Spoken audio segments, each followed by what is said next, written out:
سورۃ الملک میں اللہ تعالیٰ فرماتے ہیں الذی خلق الموت والحیات لیبلوکم ایکم احسن عملا، کہ اس نے زندگی اور موت بنائی تاکہ تمہیں آزما کے دیکھے کہ تم میں اچھے کام کون کرتا ہے۔ ان آیات سے پتہ چلتا ہے کہ دنیا میں ہر انسان کو ضرور آزمایا جائے گا، یعنی ہر ایک کا امتحان ہوگا، کیونکہ اس دنیا میں ہم آئے ہی امتحان کے لیے ہیں۔ تو ہم بات یہ کر رہے تھے کہ اللہ تعالیٰ نے چونکہ امتحان کے لیے پیدا کیا ہے، اس لیے کبھی بھوک، کبھی مال، کبھی جان، کبھی پھل، کبھی فصلوں کی کمی، ان کے ساتھ انسان کا امتحان ہوتا رہتا ہے۔ نہیں کوئی نہ کوئی چیز زندگی میں مسئلہ کھڑا ہی رکھتی ہے، ایک مسئلے سے نکلتے ہیں ایک اور میں پھنس جاتے ہیں، ایک سے نکلتے ہیں ایک اور میں پھنس جاتے ہیں، یعنی کوئی نہ کوئی غم ہمیں لگا ہی رہتا ہے۔ تو ایسی صورت میں کیا کرنا چاہیے کہ جب کوئی مصیبت پہنچے تو کیا کہنا چاہیے؟ انا للہ و انا الیہ راجعون۔ کوئی چیز چلی گئی، ہم بھی اللہ کے، ہم بھی جانے والے، اپنی موت کو یاد کر لیں، یعنی جب کوئی فوت ہو تو اپنی موت یاد کریں، ہم نے بھی چلے جانا ہے، یہاں تھوڑی بیٹھے رہنا ہے۔ تو اس طرح مومن کے دل کو سہارا ہو جاتا ہے، وہ کسی کی وفات پر اتنا افسوس نہیں کرتا کہ اپنا آپ ہی گنوا دے، کھپا دے، اپنے آپ کو ہی ختم کر دے، ایسا نہیں ہوتا، بلکہ وہ کیا کرتا ہے کہ صبر کرتا ہے۔ تو یاد رکھیے کہ کوئی بھی مصیبت اللہ کے اذن کے بغیر نہیں آتی۔ قرآن مجید میں آتا ہے وما اصاب من مصیبت الا باذن اللہ، کوئی مصیبت نہیں آتی مگر اللہ کی اجازت سے آتی۔ ومن یؤمن باللہ یہد قلبہ، اور جو اللہ پر ایمان رکھتا ہے، اللہ پہ اعتماد کرتا ہے، اللہ اس کے دل کو ہدایت بخشتا ہے۔ اس مصیبت کے اندھیرے میں بھی اللہ تعالیٰ اس کو صحیح رستہ دکھا دیتا ہے، اس کا حل بتا دیتا ہے۔ اور یہ بھی یاد رکھیے کہ یہ جو مصیبتیں وغیرہ ہیں یہ اللہ کے اذن سے جب آتی ہیں، اگر اللہ نہ چاہے تو آ بھی نہیں سکتی، یعنی یہ ہماری تقدیر میں ہوتی ہیں کہ اس بندے کو اس چیز سے آزمانا ہے، اور اگر کوئی چیز ہماری تقدیر میں نہیں تو ڈرنے کی بھی ضرورت نہیں۔ یہ جو ہم وہم کا شکار ہو جاتے ہیں نا، خوف کا، پتہ نہیں یہ نہ ہو جائے، پتہ نہیں میرے بڑھاپے میں کیا بنے گا، میری اولاد نہیں ہے، میری تو شادی بھی نہیں ہوئی، میرا کیا ہوگا، اگر جن کے بچے ہوتے ہیں وہ بھی کہتے ہیں پتہ نہیں بچے اچھے نکلیں گے نہ، پتہ نہیں ہمارا ساتھ دیں کہ نہ، پتہ نہیں کاروبار کو کچھ نہ ہو جائے، پتہ نہیں نوکری نہ چھوٹ جائے، پتہ نہیں یہ نہ ہو جائے۔ اس طرح کے توہم بھی نہیں کرنے چاہیے، یہ شیطان کے وسوسے ہوتے ہیں، کیونکہ اس کا پسندیدہ کام ہے بندہ مومن کو غمگین رکھنا، ٹھیک ہے؟ تو آپ نے غمگین نہیں رہنا، فوراً اللہ کی طرف رجوع کرنا ہے کہ آج تک میرا رب مجھے پال رہا ہے، آئندہ بھی وہی پالے گا، بس تسلی۔ اور اگر کوئی مصیبت آنی نہیں تو وہ میری فکر کرنے سے آنی جانی، کیونکہ ما اصابہ لم یکن لیخطئہ وان ما اخطأہ لم یکن لیصیبہ، جو چیز آنی ہے وہ ٹل نہیں سکتی، اور جو نہیں آنی وہ آ نہیں سکتی۔ تو جو آنی ہے اس نے آنا ہے، اس کے لیے اللہ سے دعا کرنی چاہیے کہ اللہ سبحانہ تعالی ہمیں عافیت میں رکھے، اور اگر کوئی چیز آ کے ہٹ کرے تو صبر کی توفیق عطا فرمائے تاکہ اس کا اجر حاصل ہو سکے، اجر نہ گنوائیں ہم۔ پھر آپ دیکھیے کہ کبھی کوئی مصیبت آتی ہے تو ہم لوگوں کو بلیم کرنا شروع کر دیتے ہیں، اس نے نظر لگا دی ہے، اس نے جادو کر دیا ہے، اس نے حسد کر لیا ہے۔ اس سے بھی ہے کہ انسان جو ہے اس کے اندر ایک اور طرح کی خرابی پیدا ہونے لگتی، جو نظر بھی لگی نا تو اللہ کے اذن سے ہی لگی، ورنہ ہر وقت لوگ ہمیں دیکھتے نہیں رہتے، وہی لوگ دیکھ رہے ہوتے ہیں، ہمیں کچھ بھی نہیں ہوتا، اور کسی دن ان کی نظر ہمیں لگ جاتی ہے۔ تو لوگوں کی آنکھیں بند کر سکتے ہیں؟ نہیں کر سکتے۔ ہمیں کیا کرنا چاہیے؟ حفاظت کی دعائیں پڑھنی چاہیے، صدقہ خیرات کرنا چاہیے، ایسے کام کرنے چاہیے کہ جس سے اللہ تعالیٰ ہمیں محفوظ رکھے، نہ کہ ہم نجومیوں کے پاس جائیں کہ اچھا میرے جادو کس نے کیا اور فلاں کام کیسے ہو گیا۔ نہیں، غیب کی خبریں اللہ کے سوا کسی کو نہیں پتا، ان چیزوں کے پیچھے نہیں پڑنا چاہیے۔ پھر اسی طرح بعض اوقات جو مصائب ہوتے ہیں یا آزمائشیں ہوتی ہیں وہ بندے کے حق میں بڑی خیر ہوتی ہے، اس سے بندے کے اندر اللہ کی طرف قریب ہونے اور اللہ کی رضا حاصل کرنے کا شوق پیدا ہوتا ہے۔ رسول اللہ صلی اللہ علیہ وسلم نے فرمایا اللہ جس کے ساتھ بھلائی کا ارادہ کرتا ہے اس کو مصیبت میں مبتلا کر دیتا ہے۔ اب وہ بندہ جو بھاگا جا رہا تھا دنیا کی طرف، جب پڑی اس پر مصیبت تو اب کیا ہوا؟ اللہ کی طرف اس نے رجوع کر لیا، اس نے اللہ کے سامنے رونا شروع کر دیا، دعائیں مانگنی شروع کر دی، ذکر اذکار وظیفے کرنے شروع کر دیے. اتنا ذکر ہم عام طور پہ کرتے ہیں جب ہم خوشحالی میں ہوتے ہیں؟ نہیں. لیکن جب مصیبت آتی ہے تو پھر دن رات دعائیں کرتے ہیں، اور دعا عبادت ہے، ہم ہر وقت عبادت کی حالت میں ہو جاتے ہیں. پھر اسی طرح ہے کہ اللہ تعالیٰ بندے کو اس کے ذریعے صاف کرتا ہے، گناہ پاک ہوتے ہیں. حدیث میں آتا ہے مسلمان کو جو بھی پریشانی، رنج، غم، ملال، تکلیف کچھ بھی پہنچتا ہے، حتیٰ کہ کوئی کانٹا بھی اس کو چبھ جاتا ہے، تو اللہ تعالیٰ اسے اس کے گناہوں کا کفارہ بنا دیتے ہیں اور اس کو اس کے ذریعے پاک کر دیتے ہیں. پھر اسی طرح ایک جگہ پر تو یہ آتا ہے کہ یہ اللہ کی محبت کی علامت ہوتی ہے. ہم تو جس سے محبت کرتے ہیں اس کو زیادہ اچھی اچھی چیزیں دیتے ہیں، لیکن اللہ کی محبت بندوں کی محبت سے مختلف ہے. وہ اس کو تکلیف میں مبتلا کر کے اپنی طرف لے آتے ہیں. حدیث میں آتا ہے اذا احب اللہ قوما ابتلاہم، جب اللہ کسی قوم سے، کچھ لوگوں سے محبت کرتا ہے تو ان کو امتحان میں مبتلا کر دیتا ہے، اور یہ اللہ کے قرب کی علامت ہوتی ہے. اور اس میں آپ دیکھیے کہ ایک حدیث سے پتہ چلتا ہے کہ آپ نے فرمایا کہ ان میں سے کچھ لوگ آزمائش پہ بہت خوش ہوتے ہیں بنسبت اس شخص کے جو کچھ دیے جانے پہ خوش ہوتا ہے. وہ امتحان پر کہتا ہے کہ اللہ نے ہم سے محبت کی، اللہ نے ہمیں یاد رکھا. اور صحابہ میں یہ ہوتا تھا کہ اگر انہیں کوئی مشکل نہیں پیش آتی تھی، ہر وقت خوشیاں ہی خوشیاں، تو فکر مند ہونے لگتے تھے کہ کہیں اللہ تعالیٰ ہم سے ناراض تو نہیں. اس کا یہ مطلب نہیں کہ ہمیں مصیبتیں مانگنی چاہیے، نہیں، ہرگز نہیں. عافیت مانگنی چاہیے، عافیت کی دعا اللہ کو پسند ہے، لیکن اگر مشکل آ جائے تو مسکرا کے مقابلہ کرنا چاہیے، نہ کہ رونا پیٹنا ڈال دے. اس موقع پر صبر کرنا چاہیے. صبر کیا ہے؟ کسی مصیبت کو اچھے انداز میں ٹیکل کرنا، اچھے انداز میں اس کا مقابلہ کرنا. ابن تیمیہ کہتے ہیں کہ اللہ نے اپنی کتاب میں 90 سے زیادہ جگہ پر صبر کا ذکر فرمایا، 90 سے زیادہ جگہوں پر، اور 2 جگہ تو اللہ تعالیٰ نے اس کو صبر اور نماز کو ساتھ ساتھ بیان کیا ہے. وَاسْتَعِینُوا بِالصَّبْرِ وَالصَّلَاةِ، صبر انبیاء کی صفت ہے. پھر اسی طرح قرآن مجید میں صبر کرنے والوں کی تعریف کی گئی ہے. وَالصَّابِرِينَ فِي الْبَأْسَاءِ وَالضَّرَّاءِ وَحِينَ الْبَأْسِ أُولَئِكَ الَّذِينَ صَدَقُوا وَأُولَئِكَ هُمُ الْمُتَّقُونَ. اور خصوصاً جو تنگ دستی اور تکلیف میں اور لڑائی کے وقت صبر کرنے والے ہیں، یہی لوگ ہیں جنہوں نے سچ کہا اور یہی بچنے والے ہیں. یعنی جو مصیبتوں کے وقت صبر کریں وہی متقی لوگ ہیں، وہی اصل میں پرہیزگار لوگ ہیں. ہم سمجھتے ہیں صرف نماز روزہ کر لینے سے انسان پرہیزگار بن جاتا ہے، وہ ایک حصہ ہے، لیکن جب صبر کرتا ہے تو اس کے تقویٰ کا پتہ چلتا ہے.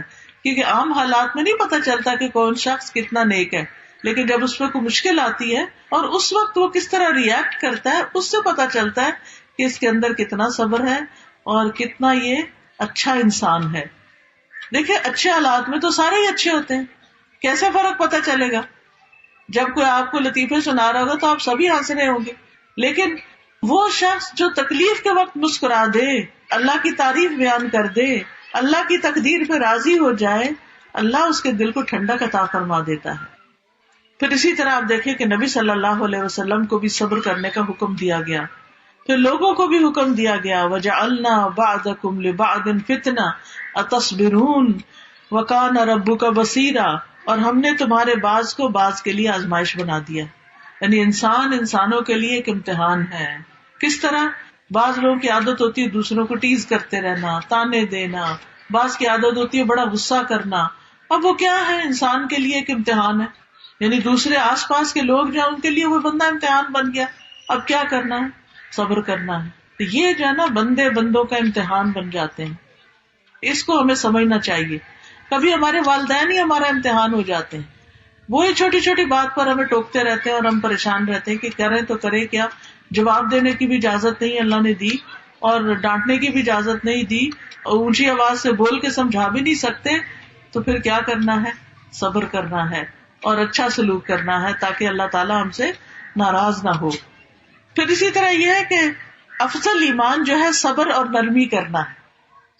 جنت میں داخلے کا ذریعہ ہے، نقصان سے بچنے کے لیے ضروری ہے صبر. وَالْعَصْرِ إِنَّ الْإِنسَانَ لَفِي خُسْرٍ إِلَّا الَّذِينَ آمَنُوا وَعَمِلُوا الصَّالِحَاتِ وتواصوا بالحق وتواصوا بالصبر. صبر سب سے وسیع اور بہترین نعمت ہے، لیکن جو عورتیں صبر نہ کریں ان کے بارے میں بڑی سخت وعید ہے. عبد الرحمن بن شبل کہتے ہیں کہ رسول اللہ صلی اللہ علیہ وسلم نے فرمایا بے شک فساق جہنمی ہیں. کہا گیا اللہ کے رسول فساق کون ہے؟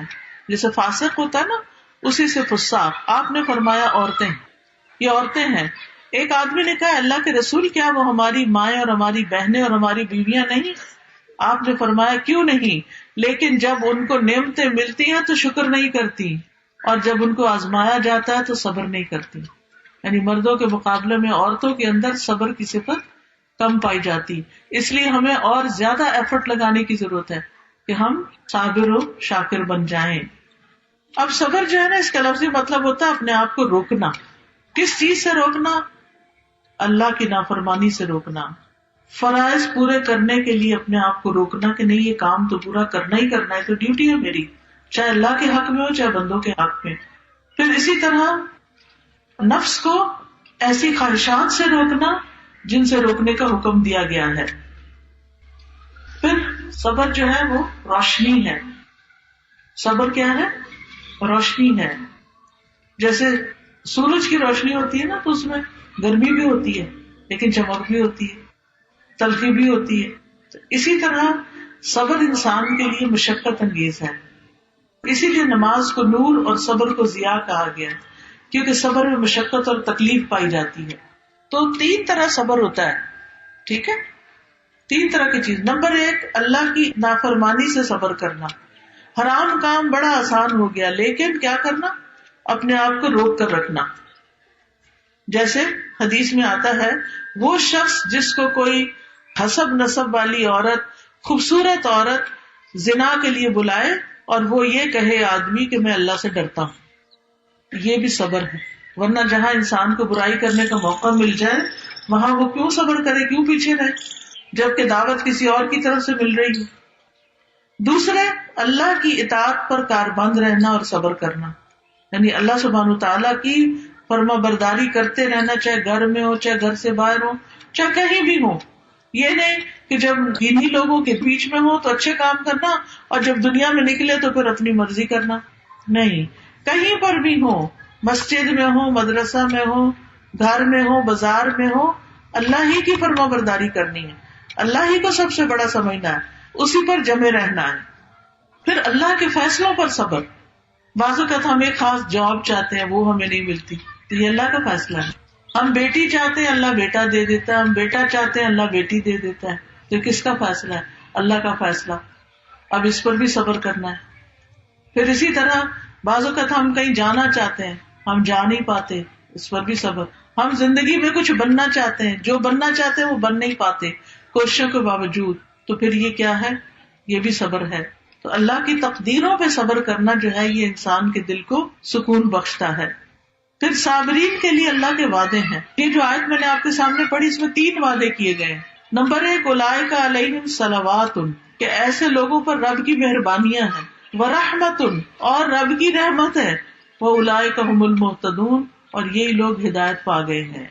یہ ہدایت یافتہ یعنی ہدایت پانے والے لوگ ہیں. تو اس میں آپ دیکھیں صلوات، رحمت اور ہدایت ملتی ہے کس پر؟ صبر کرنے پر. اور ان کے لیے مغفرت اور بہت بڑا اجر ہے. جیسے سورۃ الاحزاب کی آیت 35 میں آتا ہے والصابرین والصابرات، اور بھی صفات ہیں اعد اللہ لهم مغفرۃ واجرا عظیما، کہ اللہ نے ان کے لیے بخشش اور بہت بڑا اجر تیار کر رکھا ہے. پھر آپ دیکھیے کہ صبر کرنے والوں کا اجر اللہ کے ذمہ ہوتا ہے، اور جو صبر کرتا ہے اس کا اجر پھر جب رب دے گا تو کتنا بڑا دے گا، پھر اس کا اجر ضائع نہیں ہوتا. پھر یہ بھی یاد رکھیے کہ جس کی آزمائش بڑی ہوتی ہے اس کا اجر بھی بڑا ہوتا ہے. کچھ لوگوں کی آزمائش چھوٹی چھوٹی ہوتی ہے اور اس پر بھی وہ صبر نہیں کرتے، لیکن کچھ کی آزمائش بہت بڑی ہوتی، تو جتنی بڑی آزمائش اتنا بڑا اجر.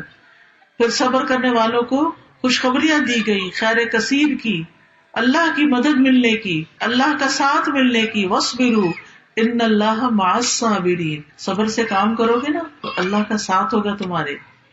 پھر فرشتوں کا ساتھ ملتا ہے، اللہ کی محبت ملتی ہے.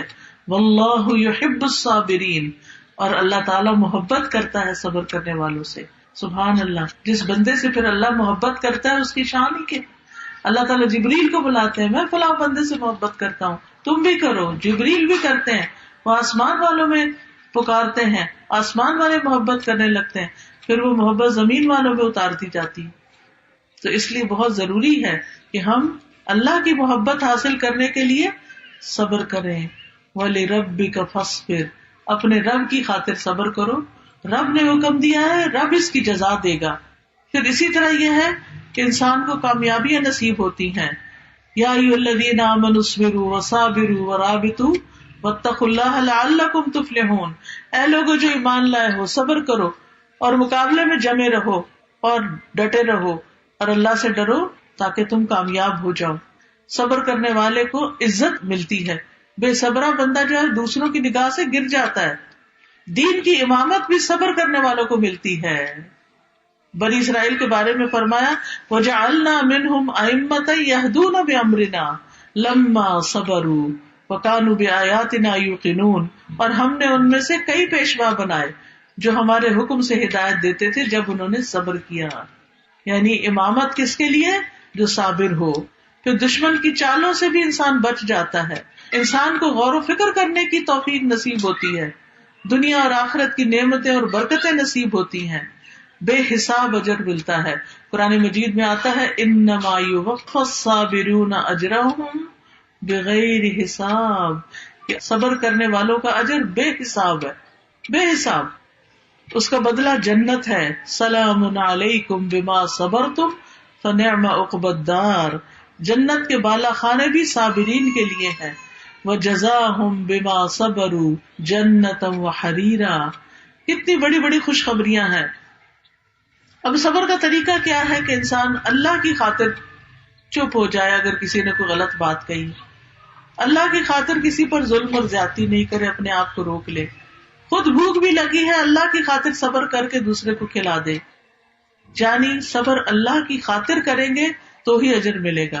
دوسرا یہ کہ صدمہ ہونے کی پہلی چوٹ پر, یہ نہیں کہ کسی کے وفات کی خبر سنی بین کرا کے ٹھنڈے ہوئے تو کہا اب میں صبر کر رہی ہوں. نہیں, بین کرنا ہی نہیں ہے, چیخنا چلانا ہے ہی نہیں. پھر یاد رکھیے صبر کوشش سے آتا ہے. جو نیت اور ارادہ کرتا نا, ول پاور سے آتا ہے کہ انسان کہے کہ میں نے کرنا ہی کرنا ہے صبر. جب آپ نے ارادہ کر لیا تو اللہ تعالیٰ آپ کے لیے آسانی کر دے گا. پھر اسی طرح دل سے اللہ کا شکر نکلنا, یعنی صبر جمیل کرنا. پریشانی کا ذکر صرف اللہ سے کرنا, بندوں سے نہیں کرنا, بندوں سے شکوہ نہیں کرنا.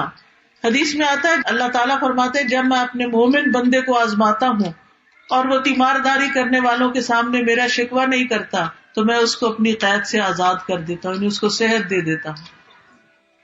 اس کے پہلے گوشت کے عوض بہترین گوشت عطا کرتا ہوں اور اس کے پہلے خون کے بدلے بہترین خون دیتا ہوں, اور وہ اثر نو عمل کرنے لگتا ہے. اسی لیے آپ نے دیکھا ہوگا کہ کچھ لوگ ماشاءاللہ بڑی بڑی بیماریوں کے بعد بھی بالکل صحت یاب ہو جاتے ہیں اور وہ اللہ سے کوئی گلہ شکوہ نہیں کرتے. پھر زبان سے انسان رب کی رضا کے کلمات نکالے, یہ صبر کا طریقہ. اگر کوئی تکلیف میں بھی اور پوچھے کیا حال ہے تو یہ نہ کہے کچھ نہ پوچھو کوئی حال نہیں, یہ نہیں کہنا. کیا کہنا ہے؟ الحمدللہ, جس حال سے رکھے راضی ہیں, رب سے راضی رہنا ہے. خیر کے کلمات بولنا, جزا فضا نہیں کرنی, بری باتیں نہیں زبان سے نکالنی, اللہ کے بارے میں بدگمانی نہیں کرنی, نوحہ نہیں کرنا, اللہ کو الزام نہیں دینا. اور پھر صبر کے مواقع کون کون سے ہیں؟ لوگوں کی باتوں پہ صبر کر. لوگوں کی باتوں پہ صبر کیسے ہے کہ جو مرضی کہیں آپ نے اللہ ہی کی عبادت کرنی ہے, اللہ کی اطاعت کرنی ہے.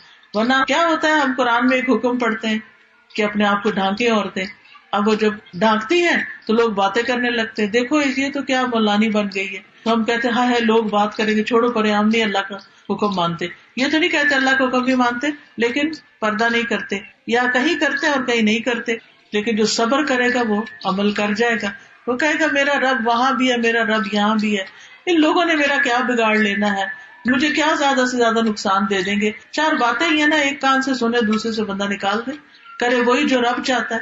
ہم تو کہتے ہیں کریں گے وہ جو ہمارا دل چاہتا ہے, نہیں, کریں گے وہ جو رب چاہتا ہے انشاءاللہ. اسی طرح جب کوئی ستائے تو اس وقت بھی صبر کرے. ایک شخص نبی صلی اللہ علیہ وسلم کے پاس آیا اور اپنے پڑوسی کی شکایت کرنے لگا. آپ نے فرمایا جاؤ اور صبر کرو، کوئی بات نہیں. لیکن ہمیں کوئی سنائے تو ہم اس کے ہاں میں ہاں ملا دیتے ہیں اور کہتے ہیں تم تو بڑے مظلوم مسکین ہو. پھر اسی طرح غلط الزام لگانے پر بھی صبر کرنا چاہیے. ہاں اگر موقع ہو تو انسان اپنی صفائی پیش کر دے، اور اگر کوئی سننا ہی نہیں چاہتا ہماری صفائی تو کوئی بات نہیں، اللہ کو تو پتا ہے کہ ہم بے گناہ ہیں. پھر اسی طرح حالات کی تنگی پر، رزق میں کمی پر، پھر اسی طرح بیماری پر، بیٹیوں کی پیدائش پر. نبی صلی اللہ علیہ وسلم نے فرمایا جس شخص کی 3 بچیاں ہوں اور وہ ان پہ صبر کرے کہ 3 بیٹیاں اوپر تلے پیدا ہوگی، اور محنت کر کے انہیں کھلائے اور پلائے اور پہنائے، وہ اس کے لیے جہنم کی آگ سے اوٹ بن جائیں گی. کتنا بڑا اجر ہے. بچوں کی وفات ہو جائے تو اس پر صبر کرنا، بیت الحمد. پھر اسی طرح علم کے حصول میں صبر کرنا. آپ علم کے لیے نکلتے ہیں، کبھی گاڑی نہیں ملتی، کبھی آپ دھوپ میں ہیں، کبھی پسینوں میں، کبھی گھر سے ڈانٹ پڑ رہی ہے، کبھی ٹیچر ڈانٹ رہی ہے، تو گھبرا کے چھوڑنا نہیں. صبر کرنے کا مطلب یہ ہے کہ سفر جاری رکھنا ہے یہاں تک کہ اپنا کام مکمل کر لیں. پھر اسی طرح بڑوں کی طرف سے کوئی بات ڈانٹ سننی پڑ جائے اس پر صبر کر لیں. پھر اسی طرح اگر آپ کو آپ کے بہن بھائیوں کے مقابلے میں ترجیح نہیں دی جاتی، ان کو زیادہ مل جاتا ہے، اس پر بھی صبر کر لیں، کوئی بات نہیں، مجھے اللہ دے گا. پھر جب بدلہ لینے کا موقع ہو اس وقت بھی صبر کریں. آپ دیکھیں صبر کرنے والوں کی مثالوں میں ابراہیم علیہ السلام کے بیٹے اسماعیل علیہ السلام کی مثال آتی. جب ان کے والد نے کہا کہ میں تمہیں ذبح کرنے لگا ہوں، ہمارے ماں باپ ہمیں یہ تو نہیں کہتے ہم تمہیں مارنے لگے ہیں، چھوٹی سی ڈانٹ میں بھی ہم تو رو پڑتے ہیں اور واویلا مچا دیتے ہیں، یا بھوک ہڑتال کر دیتے ہیں، یا اور کسی طرح پلٹ کے ماں باپ کو ستانے لگتے ہیں. تو یہ تو صبر نہ ہوا. صبر کیا ہے؟ اچھا کوئی بات نہیں، امی ہے نا، پیار بھی تو کرتی ہیں، ڈانٹ دیا تو کیا ہو گیا. خیر، اسماعیل علیہ السلام کو جب ان کے والد نے کہا کہ اے بیٹے میں تمہیں ذبح کرنے لگا ہوں، تمہارا کیا خیال ہے؟ قال یا ابت افعل ما تؤمر، کہنے لگے ابا جان آپ کو جو حکم ملا آپ کریے. ستجدنی انشاء اللہ من الصابرین، آپ مجھے انشاءاللہ صبر کرنے والا پائیں گے. اور پھر یعقوب علیہ السلام کی مثال جب ان کے سامنے یوسف علیہ السلام جو انہیں بہت محبوب تھے، ان کو بھیڑیے کھانے کی خبر سنائی گئی تو انہوں نے کیا کہا؟ صبر جمیل. ایوب علیہ السلام کی مثال 18 سال بیماری میں مبتلا رہے لیکن انہوں نے اللہ سے کوئی ناراضگی کا اظہار نہیں کیا. حضرت آسیہ کی مثال کہ کس طرح فرعون ان کو ستاتا تھا. فرعون نے اپنی بیوی کے دونوں ہاتھوں اور دونوں پاؤں پر کیل ٹھوک دیے تھے اور وہ سخت تکلیف میں تھی. تو جب فرعونی آگے پیچھے اور اوپر سے پیرا بھی دیتے تھے، جب فرعونی آگے پیچھے ہوتے تو فرشتے ان پہ سایہ کر لیتے. تو اس وقت انہوں نے دعا مانگی تھی رب ابن لی عندک بیتا فی الجنہ، اللہ اپنے پاس جنت میں گھر بنا دے. تو نبی صلی اللہ علیہ وسلم کو طائف کے سفر میں کتنی تکلیف اٹھانی پڑی تھی. حضرت عائشہ رضی اللہ تعالیٰ عنہ پر جب الزام لگا تھا تو اس وقت انہوں نے کیا کہا تھا؟ فصبر جمیل واللہ المستعان علی ما تصفون، صبر ہی اچھا ہے، بہترین صبر کروں گی اور اللہ ہی میرا مددگار ہے ان باتوں میں جو تم مجھ پہ کرتے ہو. تو یاد رکھیے صبر کوشش سے بھی اور صبر دعا سے بھی. یہ دعائیں مانگنی چاہیے.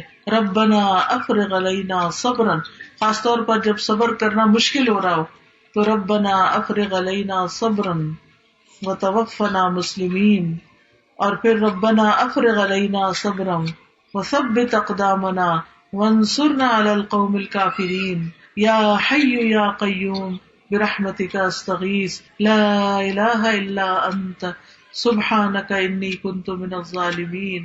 اللہ واللہ ربی لا اشرک به شیئا لا الہ الا اللہ العظیم الحلیم لا الہ الا اللہ رب العرش العظیم لا الہ الا اللہ رب السماوات و رب الارض و رب العرش الکریم.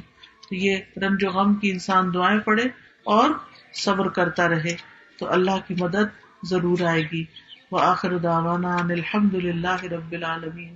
سبحانک اللہم وبحمدک اشہد ان لا الہ الا انت استغفرک واتوب الیک. ویڈیو کے نیچے سبسکرائب کے بٹن پہ کلک کریں، بیل کے آئیکن پہ کلک کیجئے تاکہ ہر نئی ویڈیو کی نوٹیفیکیشن آپ کو مل جائے، اور تھمز اپ کا بٹن دبا کر اس ویڈیو کو لائک کریں.